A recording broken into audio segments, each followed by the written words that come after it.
Okay, welcome back to another episode of Third and 23. I'm your host, Alex, here to continue on with my Week 17 picks and predictions. So we 2-0 so far this week. We had the Ravens on Christmas Day. We had the Chargers yesterday. So maybe we're getting out of this cold funk that I've been in. This video, we're going to have two games on tap for you. I was going to do three, but the Dolphins ruled Tua doubtful. I haven't seen him ruled out yet, but I'm just going to assume he's out.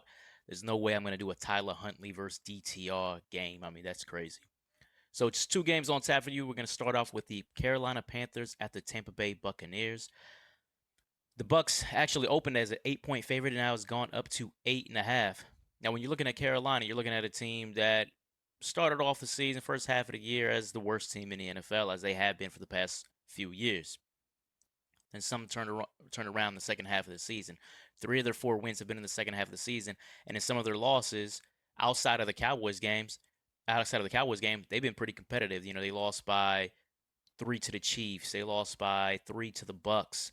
They lost by 6 to the Eagles in a game that they had a game-winning touchdown pass, and Xavier Legette dropped it. So they've been playing much better. So when you look at the second half of the season, you got to say to yourself, well, what's caused this turnaround?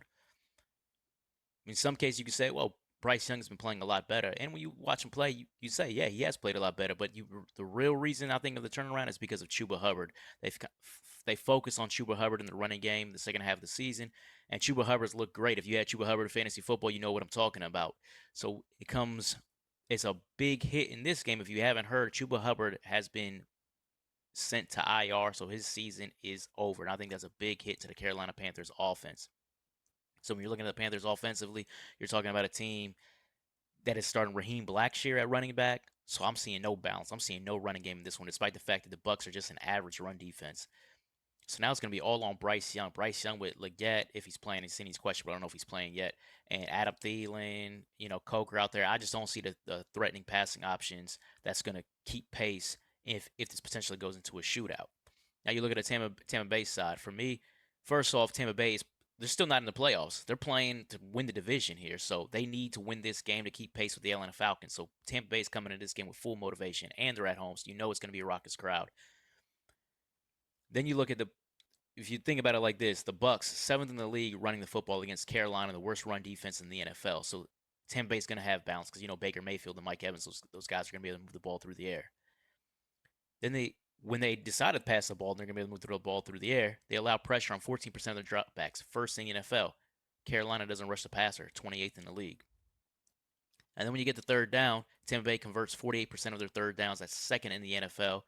Carolina dead last in allowing third down conversions. So the way I look at this, I see Tampa Bay being able to run the ball when they want, which is going to open up play action.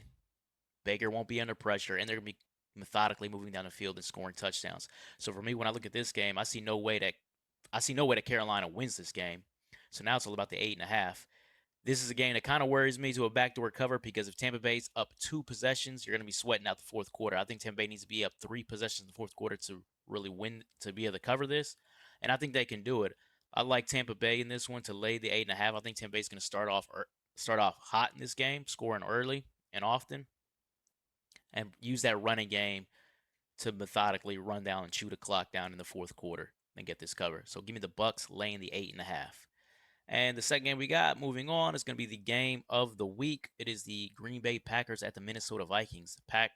The Vikings are 1.5-point favorites in this game at home. You guys remember the first time these guys played, Vikings won 31-29 in Green Bay. And we'll get more to that in a moment. When you're looking at this, man, you look at it on paper, it's kind of even. You got the Packers, fourth-ranked rushing team in the league against the Vikings, second-ranked rush defense in the league. You got the Vikings 16th ranked rushing offense in the league against the Packers, who allow 102 yards rushing per game, 8th in the league. So really, if you look at it like that, you're like, well, whoever can establish the run is probably going to win this game. And then you dive deep into the numbers. Both of these teams are two of the top passing teams in the league with Jordan Love and Sam Darnold. Jordan Love has a bevy of wideouts. Sam Darnold, he's hitting off Addison. Of course, Jetta's best receiver in the league. So then what's going to be the difference in this game? For me, I think turnovers could be a major factor in this game. The Packers have been forcing turnovers all season long, third in the league in takeaways, while the Vikings, Sam Darnold, these guys will give up the rock every now and then, 19th in the league in giveaways.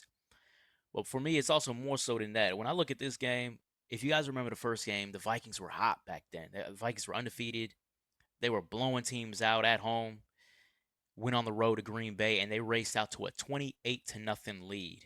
Green Bay came all the way back in that second half and Minnesota won that game 31-29.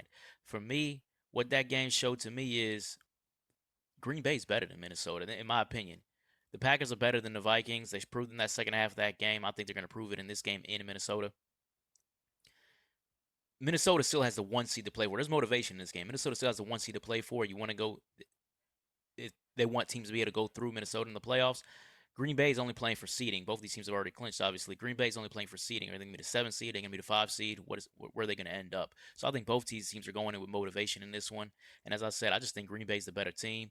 Give me Green Bay with a plus 1.5 if you want to call it like that. But I will probably also money line this game and take Green Bay. So anyway, that wraps it up. These two games on tap. Hopefully we can finish this week going 4-0. If you like the content, please like, comment, and subscribe. As you can see, my YouTube handle hit in a few seconds. Take care.